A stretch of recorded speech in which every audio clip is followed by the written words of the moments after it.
Jürgen, we saw Mo Salah get all the headlines the other night, but how significant and how good was it to see Mane and Firmino also score, that trio back scoring goals? And it's always very important because it's not a bad thing to rely on one person if he is always at 100%, but it makes much more sense that you can put the responsibility for scoring on different shoulders. And for me, that's what we spoke about internally as well. So it's not forbidden that midfielders can score from different situations. That set pieces are very important for us. So, but of course, very important that they showed up, all of them. But it was not that they had to, because I thought they did really well in the last few games. I heard after the game about how long they didn't score. I was actually surprised because I don't count it. We win a game, and you don't count the days when they don't score.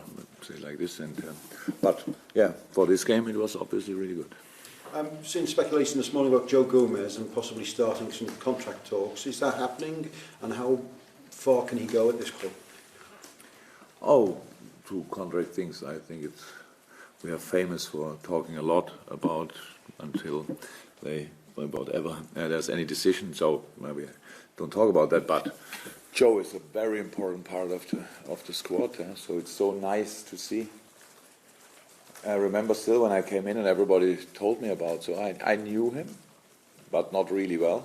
And everybody told me about him and how good he was when he came to Liverpool. And when I watched the games back from the season, actually from the first few games before I came in, to learn a bit more about the team, then he played I think he played mostly as a left back, wing back, whatever. And thought it was good, but it was not that you could say, okay, that will change the football world, actually. And then he got the injury, unfortunately, and then since then he had to fight back, and it took a while. And now seeing him full of confidence, full of being really fit and being full of confidence is. I know, meanwhile, what they were talking about when they told me how good he was, and much more important, how good he is. So, no, of course, he has a big future here at Liverpool, no doubt about that. Neil Warnock has just said a short time ago that Liverpool are virtually impossible to beat. I'm really looking forward to meet him. I heard a lot about him, and he's obviously vocal-wise very talented, it will be a big pleasure to meet him. Not sure during the 90 minutes, but before and after, I'm sure. So it would be so cool if that's the truth, but it's not. Yes, and they will try everything. He's one of the most experienced managers in the world of football, and so successful in the past. It's unbelievable what he did. I think since I'm in, my respect for the Championship grows every day pretty much. It's such a difficult league, and it looks like he could do in that league what he wants. At the end, he got promoted. So that's an unbelievable achievement. So we are aware of the quality of Cardiff. It's important, or it's a challenge, like it always is after international game, to immediately adapt to the new situation. But Cardiff and Neil Warnock is famous for the way he plays, and so the boys, especially English boys, of course, but they knew it already. Then Marko Grujic played there last year, was then in the preseason here, so told us a bit about him and the way they play. So that's all clear, and makes it still so difficult. Yes, of course, now last week gave them for sure a big boost, 100%. Before that, they were not bad. And all the games they lost then were pretty tight and close, so they could have got different results. So, yeah, they deserve all our respect, and they will get it. You mentioned in your first answer about the importance of set pieces. Liverpool have scored more from set pieces and more from corners than anybody else in the Premier League so far this season, which is much better than you were at the same point last season as well. So, in fact, all season probably. So, what has been the difference? Why do you think it has changed, or what have you done that has made that change? A lot. We did a lot on set pieces. Actually, it's quite difficult to talk about set pieces because if you don't want to talk about it, you only the routines. There are different runs, different things. We have, meanwhile, within the preseason already, it was clear at the start of the preseason that we want to focus on it because it was not a proper strength of us, and that's what we try to do and what we do actually week in and week out. It doesn't work out all the time. That's how it is, but. Yeah, it's a different. I would say it's a different approach that we've chosen. We have different runs, never the same routine, so it's always something different, and yeah, that's it. Actually, we put more focus on it. That's all. But it's always it sounds so easy but we really cut off a very important training time than for set pieces, and set pieces training in England is quite difficult because it's not very lively. And I come back. I didn't speak for a while about the weather because it probably was so good. But in a rather cold in Germany, it's similar. In Spain, you could work 5 hours a week on set pieces. That's not a problem because of the weather. In England and Germany, it's quite difficult because when it's cold, you can't stand around because it's not really lively. You go there, you run there, you block here, and at the end, everybody's. It's so cold, and that's it. But we did a lot, and it's good to see that it worked out somehow. Just in terms of injuries, Naby and Jordan seem the most too. Is it still the same? Will not work out for tomorrow, for sure not. Both in a good way, but will not be ready for that. I think that's it pretty much. The rest should be, apart from Ox and Rian, should be available. Thank you. Welcome. Yeah. What qualities do you like about Neil Warnock? Because he himself says he's not everyone's cup of tea. Probably I like that. I could say it's the same for me. So it looks like a character. It's just a very, very emotional and lively person. And I saw the final. I watched a lot in the final period of the championship last year, and it was impressive how they did it, how they showed up. And it's not that Cardiff, to be honest, was the best team in the championship last year. So, but they were the whole year in their top three, and they deserved it at the end. And Fulham, maybe people would have thought will deserve it more to go through without playing the playoffs. But it was really impressive what they did, and so on. He looks like a very demanding manager as well. So you can see his team playing like he wants them to play, and that gets always my respect because that's not too easy in that job. And that was it. And on the other hand side, I think from all the big English still active managers, he's the last one I have to meet. So and I'm looking forward to it. I was just thinking, following on from Cardiff, they've obviously got their first win last weekend as well, and you're talking about, you expecting, I guess, difficult opposition, tough opposition. It's not going to be just because they're Cardiff City, it's going to be a walk in the park. Oh no, of course not. That's look, this game is a challenge. It is because it's. Do we have to talk about who should win the game? If everything is like it usually, no, that should be Liverpool. But then it's football, and football means there are a lot of moments where they can make the difference. That's how it is in the challenges, and with formation, with set pieces where they are really strong in, and we really scored more goals than Cardiff after set pieces. You've got more goals than anybody in the Premier League from set pieces and corners. So, but they are really creative, really strong in that. They are 100% concentrated in each of them.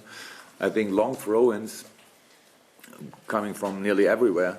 They have 2 or 3 players with unbelievable long throw-ins. So that makes it really difficult because that's not ball on the ground and now passing around, stuff like that, and even that is so difficult against a compact formation. So that's how it is, and that makes this game so interesting, that there are different tools you can use to make life uncomfortable for the opponent, and they are really good in that.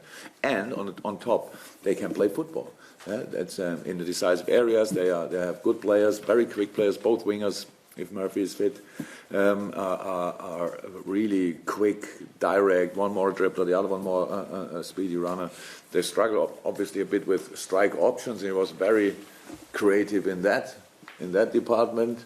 Bring in a player, I think he played centre mid before. So, but it's like it is. It's football is about finding solutions, and he's not shy to find solutions. And I like that, but I know that makes it so unbelievably difficult. So, and again, I said it before the Belgrade game, and I say it again: we need the crowd. That must be the difference, because it's not allowed from the players. It will never happen that we go in a game and expect it will not be that difficult, and realize in a game, wow, it's really difficult.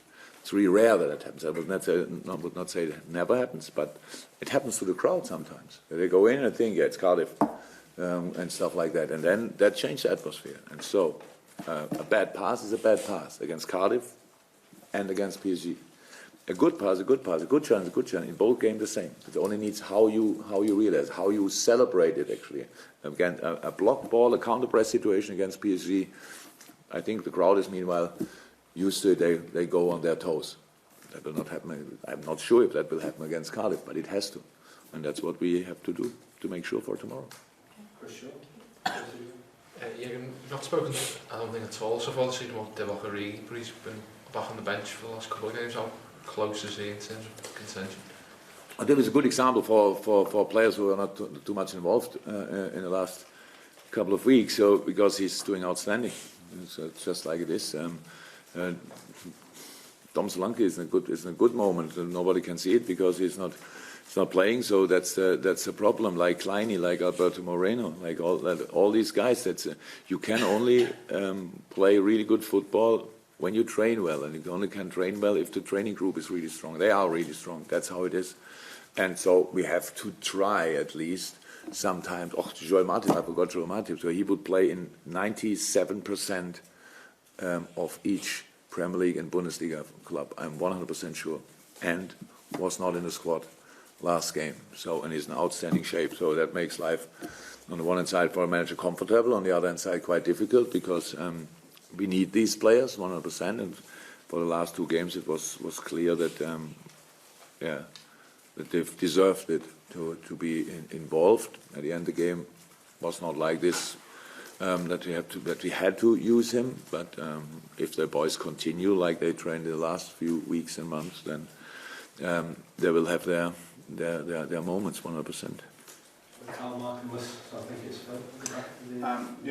given how Fabinho did when he came in midweek and the change of formation, how well that went, can we expect that again?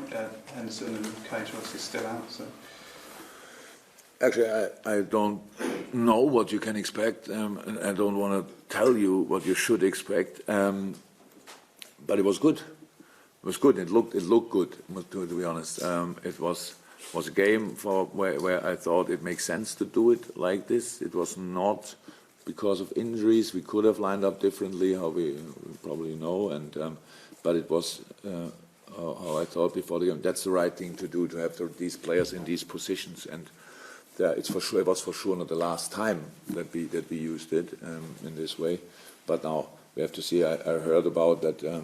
People were quite excited about the performance of Fabinho, especially. I can imagine that it was really good. It was really good. But he's still a young fella, and he still has to and can improve. And but I don't want to make the performance smaller than it was. It was really good, and I liked it a lot. And I was happy for him, because I said it's no problem that he's not already there before the game. But I can imagine, I know for a player it's different. So of course, how life is, you wanna be involved immediately. But I thought it makes sense to wait until it's the right moment, and that was the right moment. We hit it obviously, and that's good. And now we can carry on that path. David? You sort of broke the tradition in terms of naming your captain and midweek, because usually when James Milner and Jordan Henderson don't play, you pick the next longest serving player. This time obviously you went for Virgil.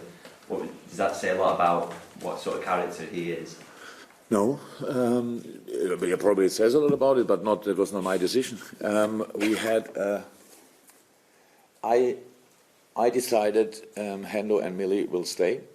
That is the 100% logical thing to do, and would have been as well like that if he would have voted. And then I said, but the next two, the players can vote for. And it was, and now we have, how we say in Germany, the salad, because now 2 Dutch guys are in the row. So the team decided number 3 for Virgil and number 4 for Gini Wijnaldum. Somebody would have told me that will happen in my life. As a German, 2 Dutch guys, that's such an important role. No, that's a player's decision. Glenn, anything from you? No? And Neil, anything? No? Good, guys, see you in a month. Thank you very much. Cheers. Thank you.